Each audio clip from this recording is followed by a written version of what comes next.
সমগ্ৰ অসমবাসীক তথা কাৰ্বি আংলং ৰাইজক নমস্কাৰ যে আজি মই হকপেট তথা দ্য ট্ৰুথ চেনেল যোগেদি ইউটিউব চেনেল যোগেদি আপোনালোকক অসমবাসীক জনাব বিচাৰিছোঁ যে আমাৰ কাৰ্বি আংলঙৰ বৰ্তমান অৰ্থনৈতিক পৰিস্থিতি আৰ্থিক পৰিস্থিতি বহুত বেয়া, টকা পইচাৰ ক্ষেত্ৰত বহুত বেয়াকৈ চলি আছে। কিন্তু কাৰণটো কি বুলি ক'লে আজিৰ তাৰিখত অ'টো চালকবিলাককো পেচেঞ্জাৰ নোপোৱা হৈছে। অ'টো যিটো ট্ৰাক সেইকেইটাৰ কোনো কাম নোপোৱা হৈ গৈছে, তাত ভাড়া নাপায়, টাটা মোবাইলসকলেও ভাড়া নাপায়, তাৰপিছত টেক্সি ড্ৰাইভাৰ টেক্সি ভাড়া নাপায়। আজি এনেকুৱা হৈছে দিন হাজিৰা কৰা জেগাত কাৰ্বি আংলঙত ইণ্ডাষ্ট্ৰী নাই, সেইটোত সন্মুখীন হৈছে, দিন হাজিৰা কৰা জেগা নাই। গতিকে এইকেইটা সন্মুখীন এনেকুৱা হৈছে, ইয়াত ভুক্তভোগীসকলে গম পায় টকা পইচাৰ কাৰণে কিমান কষ্ট হৈছে, মানুহ দিনটো জীৱিকাৰ কাৰণে কিমান কষ্ট হৈছে, নিজৰ খোৱাৰ কাৰণে কিমান কষ্ট হৈছে, এই দৈনন্দিন সামগ্ৰী কিনাৰ কাৰণে কিমান কষ্ট হৈছে, ইয়াত ভুক্তভোগীসকলে জানে, কাৰ্বি আংলং আৰু ৱেষ্ট কাৰ্বি আংলং ৰাইজসকলে। গতিকে সেইখিনিত কাৰণটো কি বুলি ক'লে মই মোৰ ফালৰ পৰা যিটো মই বিচাৰি পাইছোঁ সেইটোৱে কাৰণ হৈছে যে আজি 5-6 বছৰ ধৰি তাৰ আগতে ইয়াত পেটি কণ্ট্ৰেক্টৰ সৰু সুৰা ঠিকাদাৰ আছিলে আৰু এই ঠিকাদাৰসকলে কিবা এটা পৰিমাণে টকা পইচা পায়, মানে বিল পায়, কাম কৰি বিল পায়। কিন্তু আজিৰ তাৰিখত 5-6 তাৰিখত এই 5-6 বছৰত এইটো নাইকিয়া কৰি দিয়াৰ কাৰণে, সৰু ঠিকাদাৰ নথকাৰ কাৰণে আজি অফিচত যোৱাৰ কাৰণে যিকোনো বিভাগত অফিচত যোৱাৰ মানুহে নাই, নথকাৰ কাৰণে অ'টো কোনেনো উঠিব। গতিকে সেইকেইটা ঠিকাদাৰসকলে উঠে। তাৰ পাছত ইয়াৰ বাহিৰেও এই ঠিকাদাৰসকলে নিজৰ কাম কৰিবৰ কাৰণে এই অ'টো ট্ৰাকো লয়, যিটো তাত সামগ্ৰী লাগে কাম কৰাত, বালি হওক, এই গিটি হওক, পাথৰ হওক, যিকোনো বস্তু কঢ়িয়াবৰ কাৰণে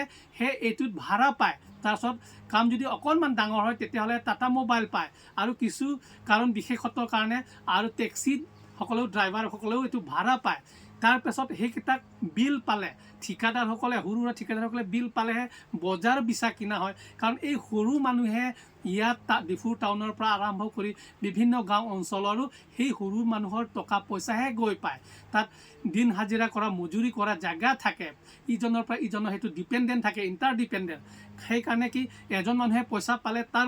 লগত কিমান পৰিয়াল যে বাচিব সেইটো আপোনালোকেও ভালকৈ জানে। গতিকে মই ক'ব বিচাৰিছোঁ এই পেটি কণ্ট্ৰেক্টৰবিলাকৰ নোহোৱা কাৰণত আজি এইটো সন্মুখীন হৈছে বুলি ক'ব বিচাৰিছোঁ। আৰু 2 নম্বৰত যিকেইটা ঠিকাদাৰ আছে, ডাঙৰ ঠিকাদাৰ আছে, সেই ঠিকাদাৰসকলৰ CM তুলিৰাম ৰংহাং আত্মীয়সকলৰ বাহিৰে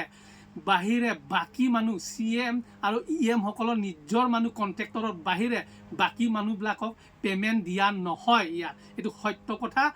সত্য কথা দিয়া নহয়। সেইকাৰণে ইয়াত কাৰ্বি আংলঙত আজিৰ তাৰিখত ইমান যে নাটনি হৈছে টকা পইচা,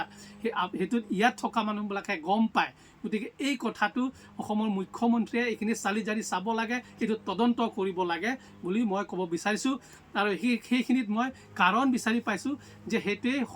যিটো সৰু ঠিকাদাৰ নাই, আৰু সৰু ঠিকাদাৰসকলক কিয় নাইকিয়া কৰিছে বুলি ক'লে মই জনাত সেইটোৱে যে অকল ডিফু টাউনতে কেইটা বছৰমান 2 বছৰৰ ভিতৰত কম হ'লেও 150 কোটি কাম আৰম্ভ কৰি শেষ কৰিলে। তাকো chief minister special package grant in এইডৰ পৰা শেষ কৰা হৈ গ'ল। তাৰ 1 বছৰৰ পিছত ইয়াত কাচে কনষ্ট্ৰাকশ্যন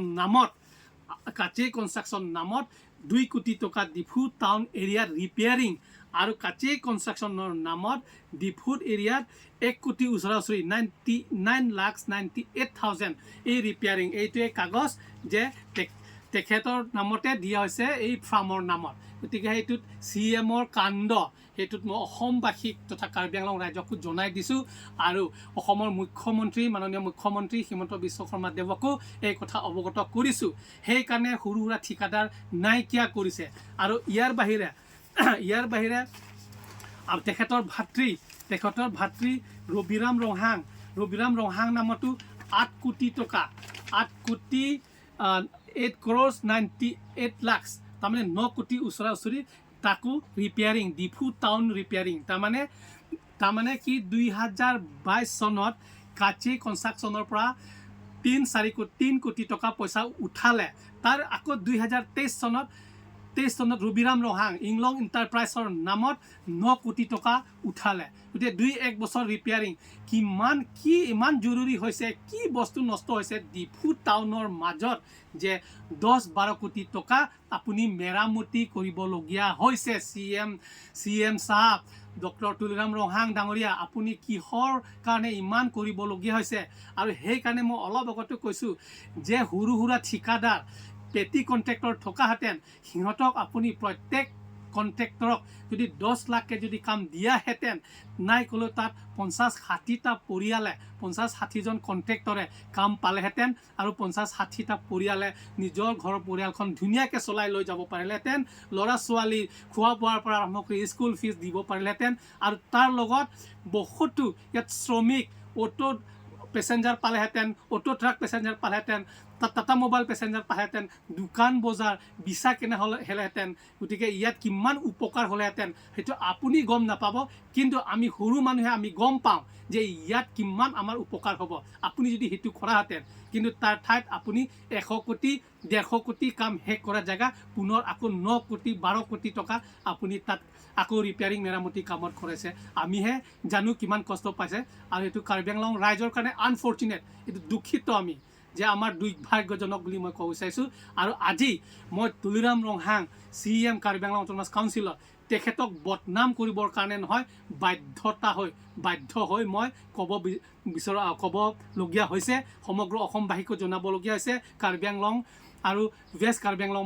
দুটা জিলাৰ মানুহকো জনাবলগীয়া হৈছে আৰু অসমৰ মুখ্যমন্ত্ৰীকো মই সেইটো ক'বলগীয়া হৈছে বাধ্যতামূলকভাৱে যে তেখেতে এইটো হস্তক্ষেপ কৰক আপোনাৰ যিটো ৰাজ্য যেতিয়া কাৰ্বি আংলংটো অংশ এটা আসামৰ গতিকে আপুনি সকলোকে সমদৃষ্টি চাবৰ কাৰণে আপুনি তুলিৰাম ৰহাঙক ইমিডিয়েট আপুনি এই এডভাইচ দিয়ক আৰু সকলোকে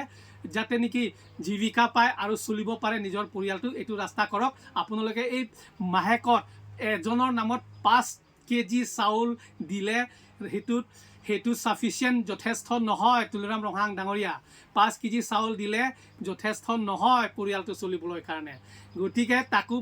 মাজে মাজে ভাল বেয়া চাউল থাকে গতিকে আপোনাক সেইটোৱে জনালোঁ যে এই কামটো আপুনি বন্ধ কৰক আৰু এটা কথা আৰু মই জানো তেখেতে এইকেইটা কৰা আমি আশাটো কৰিছোঁ কিন্তু তেখেতে এটা কথা ভালকৈ জানে যে কাউন্সিলক আৰু তুলিৰাম ৰহাঙক CMক যোনে এগেইনষ্ট কৰিব বিৰোধ কৰিব তাক কিবা গোচৰ দি যিকোনো কিবা প্ৰকাৰে ধাৰা লগুৱাই তাক জেল ভৰোৱা আৰু তাক কৰায়ত্ব কৰা সেইকেইটাৰ বাহিৰে তেখেতে ইণ্টাৰেষ্ট নলয় বুলি মই জানো তথাপি আশা ৰাখিছোঁ যে অসমৰ মুখ্যমন্ত্ৰীয়ে হস্তক্ষেপ কৰিব আৰু আমাৰ কাৰ্বি আংলঙত আহিবলগীয়া দিনবোৰ আমি ধুনীয়াকৈ আমি চবেই চলিব পাৰিম আৰু তেখেতসকলৰ দৃষ্টিত সমদৃষ্টিৰে চাব বুলি আমি আশা ৰাখিছোঁ আৰু আজি ইমানতে কয় মই সকলো সমগ্ৰ অসমবাসীক আৰু কাৰ্বি আংলং ৰাইজক নমস্কাৰ জনাইছোঁ।